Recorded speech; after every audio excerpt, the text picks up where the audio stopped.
ओम शांति। 17 सितंबर 2023। अव्यक्त बाप दादा के महावाक्य। ओरिजिनल डेट 13 दिसंबर 1995। व्यर्थ बोल डिस्टर्ब करने वाले बोल से स्वयं को मुक्त कर बोल की इकोनॉमी करो। आज बाप दादा चारों ओर की आत्माओं को आप सभी के साथ देख रहे हैं। चारों ओर के बच्चे आकार रूप से बाप दादा के सामने हैं। डबल सभा साकारी और आकारी दोनों कितनी बड़ी सभा है। बाप दादा दोनों सभा के बच्चों को देख हर्षित हो रही हैं, क्योंकि बाप दादा हर बच्चे को विशेष 2 रूपों से देख रहे हैं। एक, हरेक बच्चा इस सर्व मनुष्य आत्माओं के पूर्वज सारे वृक्ष का फाउंडेशन है, क्योंकि जड़ से सारा वृक्ष निकलता है। और दूसरे रूप में पूर्वज बड़े को भी कहते हैं। तो सृष्टि के आदि में आप आत्माओं का ही पार्ट है, इसीलिए बड़े ते बड़े हो। इस कारण सर्व आत्माओं के पूर्वज हो। साथ साथ ऊंचे ते ऊंचे बाप की पहली रचना आप ब्राह्मण आत्माएं हो। तो जैसे ऊंचे ते ऊंचा भगवन है, वैसे बड़े ते बड़े पूर्वज आप हो। तो इतने सारे पूर्वज बच्चों को देख बाप हर्षित होते हैं। आप भी हर्षित होते हो कि हम पूर्वज हैं। उसी निश्चय और नशे में रहते हो। तो बाप दादा आज पूर्वजों की सभा देख रहे हैं। आप सभी जो भी बाप के बच्चे हो, माया से बचे हुए हो। बच्चे का अर्थ ही है बाप का बनना, अर्थात बच्चे बनना। तो माया से बचे हुए बाप के बच्चे बनते हैं। आप सभी माया से बचे हुए हो ना, कि कभी चक्कर में आ जाते हो। कहते हैं ना, ऐसा भी चक्रव्यूह होता है जो बहुत तरीके से निकलना होता है। तो कोई भी माया के चक्रव्यूह में फंसने वाले तो नहीं हो। क्या कोई चक्कर है? बचे हुए हो। हाँ जी, ऐसे नहीं करना कि यहाँ हाजी करके जाओ और वहाँ जाकर कहो ना जी। जब एक बार चक्कर से निकलने का रास्ता या विधि आ गई तो फिर फंसने की तो बात ही नहीं है। माया को भी अच्छी तरह से जान गए हो ना, कि कभी अनजान बन जाते हो।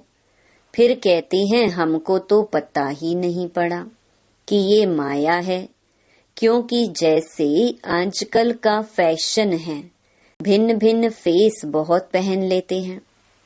अभी अभी क्या बनेंगे, अभी अभी क्या बनेंगे। तो माया के पास भी ये फंसाने के फेस बहुत हैं। उसके पास अच्छा बड़ा दुकान है। जिस समय जो रूप धारण करना चाहे उस समय कर लेती है। और अगर जाने अनजाने फंस गए तो निकलने में बहुत टाइम लगता है। और संगम का 1 सेकंड व्यर्थ जाना अर्थात 1 वर्ष गंवाना है, सेकंड नहीं। आप सोचो संगम युग कितना छोटा है। अभी तो डायमंड जुबली मना रहे हो और इस थोड़े से समय में जो बनना है, जो जमा करना है, वो अभी बन सकते हैं। तो बाप दादा देख रहे थे कि बनने का समय कितना थोड़ा है और बनते हो सारा कल्प। तो कहाँ 5000 और कहाँ अभी 60 वर्ष। चलो आगे कितना भी समय होगा, लेकिन हजारों के गिनती में तो नहीं होगा ना। तो इस थोड़े से समय में राज्य अधिकारी बनने व रॉयल फैमिली में आने के लिए क्या करना होगा? वैसे संख्या के हिसाब से सतयुग में विश्व का तख्त सभी को तो मिल भी नहीं सकता। मानो पहले लक्ष्मी नारायण तो तख्त पर बैठेंगे, लेकिन जो पहले लक्ष्मी नारायण की रॉयल फैमिली है, उन्हों को भी इतना ही सभी द्वारा स्नेह और सम्मान मिलता है। तो अगर पहली राजधानी के रॉयल फैमिली में भी आते हैं तो वो पहला नंबर है। चाहे बड़े तख्त पर नहीं बैठते, लेकिन प्रारब्ध नंबर 1 के हिसाब से ही है। नहीं तो आप सभी लोगों को त्रेता तक भी तख्त थोड़े ही मिलेगा। लेकिन विश्व राज्य अधिकारी का लक्ष्य सभी का है ना, कि वहां भी एक स्टेट के राजा बन जाएंगे। तो पहले नंबर के रॉयल फैमिली में आना ये भी श्रेष्ठ पुरुषार्थ है। कोई को तख्त मिलता और किसको रॉयल फैमिली मिलती है, इसके भी गुह्य रहस्य हैं। जो सदा संगम पर बाप के दिल तख्त नशीन स्वतः और सदा रहता है, कभी कभी नहीं, जो सदा आदि से अंत तक स्वप्न मात्र भी, संकल्प मात्र भी पवित्रता के व्रत में सदा रहा है, स्वप्न तक भी अपवित्रता को टच नहीं किया है, ऐसी श्रेष्ठ आत्माएं तख्त नशीन हो सकती हैं। जिसने चारों ही सब्जेक्ट में अच्छे मार्क्स नंबर्स लिए हैं, आदि से अंत तक अच्छे नंबर से पास हुए हैं, उसी को ही पास विद ऑनर कहा जाता है। बीच बीच में मार्क्स कम हुई हैं, फिर मेकअप किया है, मेकअप वाला नहीं, लेकिन आदि से चारों ही सब्जेक्ट में बाप के दिल पसंद हैं, वो तख्त ले सकता है।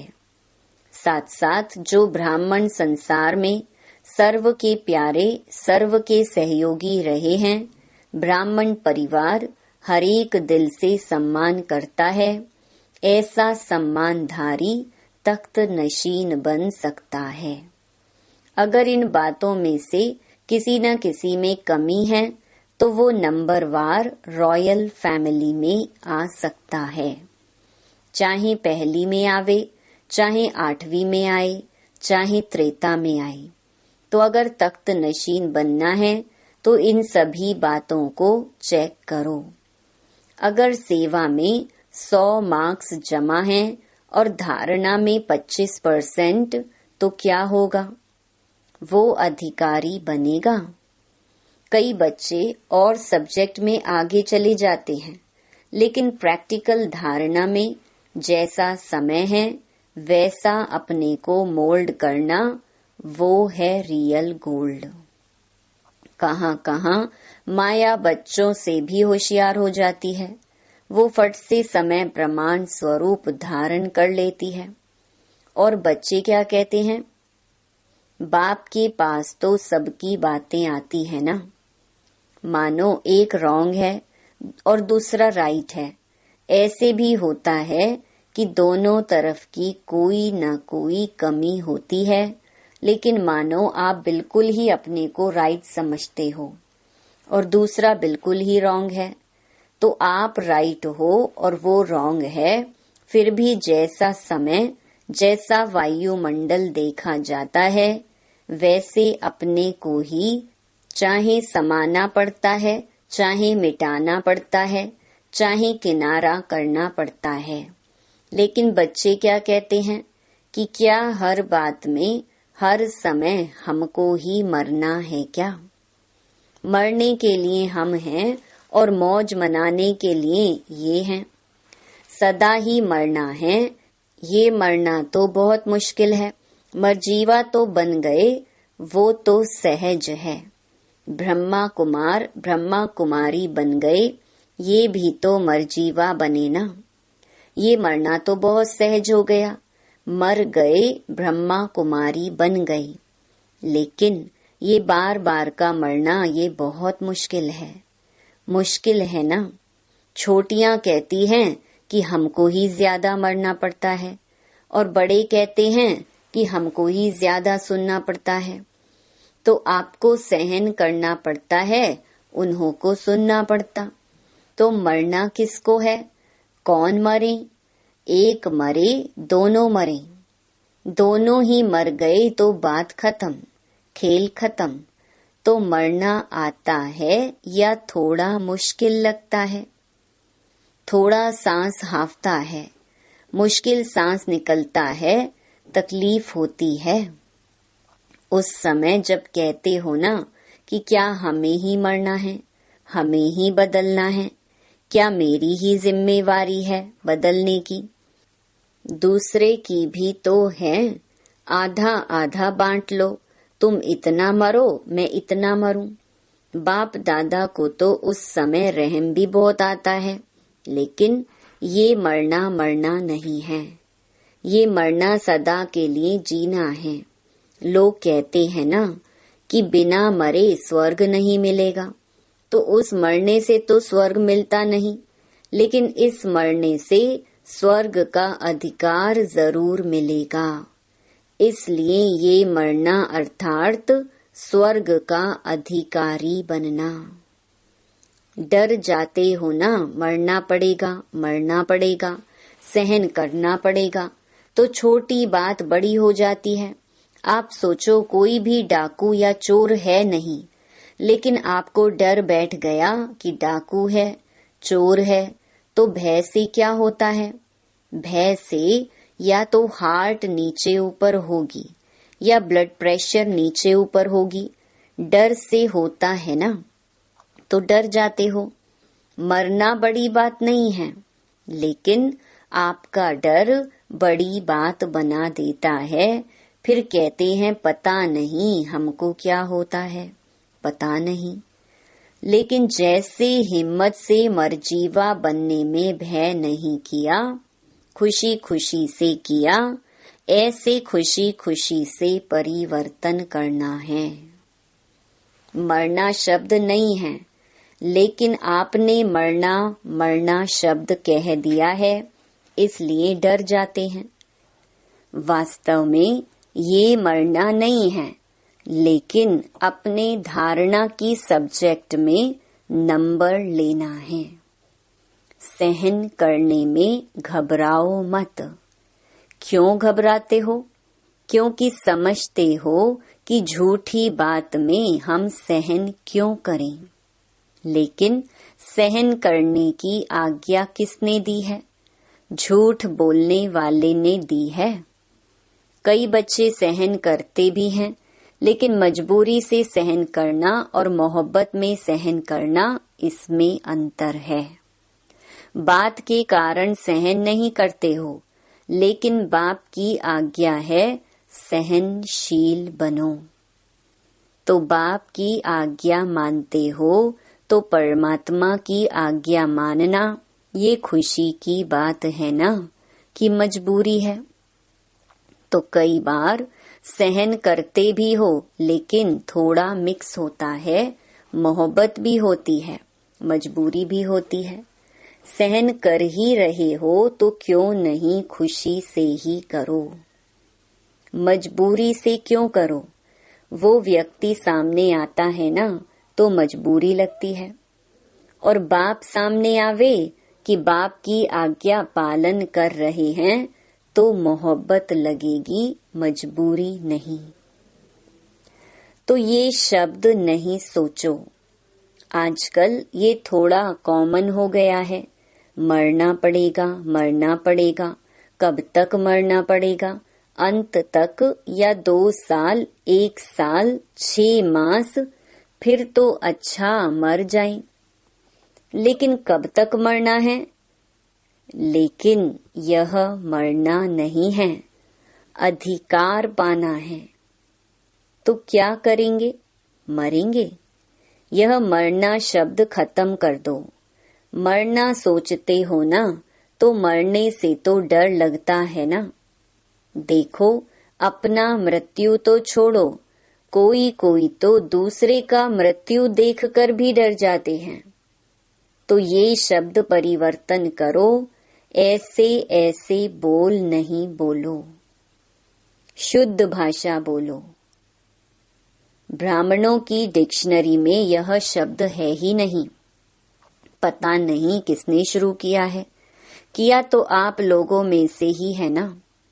आप माना जो सामने बैठे हैं वह नहीं, ब्राह्मणों ने ही किया है। बाप दादा ने ये तो एक मिसाल सुनाया, लेकिन सारे दिन में ऐसे व्यर्थ बोल या मजाक के बोल बहुत बोलते हैं। अच्छे शब्द नहीं बोलेंगे, लेकिन कहेंगे मेरा भाव नहीं था, ये तो मजाक में कह दिया। तो ऐसा मजाक क्या ब्राह्मण जीवन में आपके नियमों में है? लिखा हुआ तो नहीं है। कभी पढ़ा है कि मजाक कर सकते हैं? मजाक करो, लेकिन ज्ञान युक्त, योग युक्त। बाकी व्यर्थ मजाक जिसको आप मजाक समझते हो, लेकिन दूसरे की स्थिति डगमग हो जाती है, तो वह मजाक हुआ या दुख देना हुआ। तो आज बाप दादा ने देखा कि एक तो सभी पूर्वज हैं और दूसरा सबसे बड़े ते बड़े पूज्य आत्माएं भी आप हो। आप जैसी पूजा सारे कल्प में किसकी नहीं होती। तो पूर्वज भी हो और पूज्य भी, लेकिन पूज्य भी नंबरवार हैं। जो भी ब्राह्मण बनते हैं उनकी पूजा होती जरूर है, लेकिन किसकी विधि पूर्वक होती है और किसकी काम चलाऊ होती है। तो जो ब्राह्मण यहाँ भी योग में बैठते हैं, लेकिन काम चलाऊ, कुछ नींद किया, कुछ योग किया, कुछ व्यर्थ सोचा और कुछ शुभ सोचा, तो यह काम चलाऊ हुआ ना। सफेद बत्ती जल गई, काम पूरा हो गया। ऐसे धारणा में भी काम चलाऊ बहुत होते हैं। कोई भी सरकमस्टेंस आएगा तो कहेंगे अभी तो ऐसे करके चलाओ, पीछे देखा जाएगा। तो ऐसों की पूजा काम चलाऊ होती है। देखो, लाखों सालिग्राम बनाते हैं, लेकिन क्या होता है? विधि पूर्वक पूजा होती है, काम चलाऊ होती है ना। पाइप से नहला दिया और तिलक भी कटोरी भर के पंडित लोग ऐसे ऐसे कर देते हैं, छिड़क देते हैं, तिलक लग गया। तो ये क्या हुआ? काम चलाऊ हुआ ना। पूज्य सभी बनते हो, लेकिन कैसे पूज्य बनते हो वो नंबरवार है। किसकी हर कर्म की पूजा होती है? दातून माना दतून का भी दर्शन होता है, दातून हो रहा है। मथुरा में जाओ तो दातून का भी दर्शन कराते हैं। इस समय दातून का समय है, तो काम चलाऊ नहीं बनना, नहीं तो पूजा भी ऐसी होगी। अच्छा, सभी टीचर्स खुश हो या कोई कोई इच्छा अभी भी मन में है? कोई भी इच्छा होगी तो अच्छा बनने नहीं देगी। या इच्छा पूर्ण करो या अच्छा बनो, आपके हाथ में है। और देखा जाता है कि ये इच्छा ऐसी चीज है जैसे धूप में आप चलते हो तो आपकी परछाई आगे जाती है और आप उसको पकड़ने की कोशिश करो तो पकड़ी जाएगी, और आप पीठ करके आ जाओ तो वो परछाई कहाँ जाएगी? आपके पीछे पीछे आएगी। तो इच्छा अपने तरफ आकर्षित कर रुलाने वाली है, और इच्छा को छोड़ दो तो इच्छा आपके पीछे पीछे आएगी। मांगने वाला कभी भी संपन्न नहीं बन सकता। और कुछ नहीं मांगते हो, लेकिन रॉयल मांग तो बहुत है। जानते हो ना रॉयल मांग क्या है?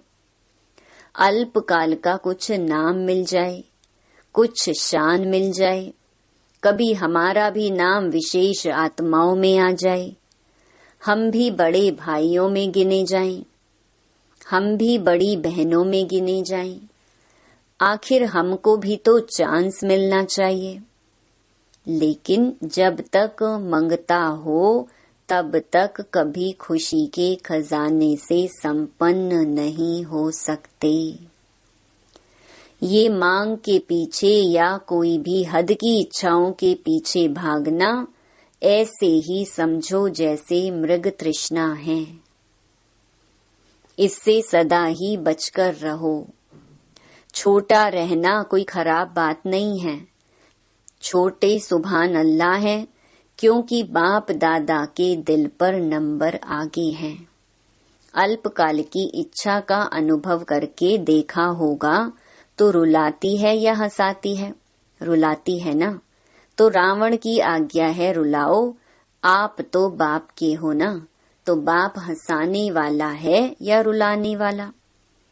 आज बाप दादा विशेष इस पर अटेंशन दिला रहे हैं कि व्यर्थ बोल जो किसको भी अच्छे नहीं लगते, आपको अच्छा लगता है लेकिन दूसरे को अच्छा नहीं लगता, तो सदा के लिए उस शब्द को समाप्त कर दो।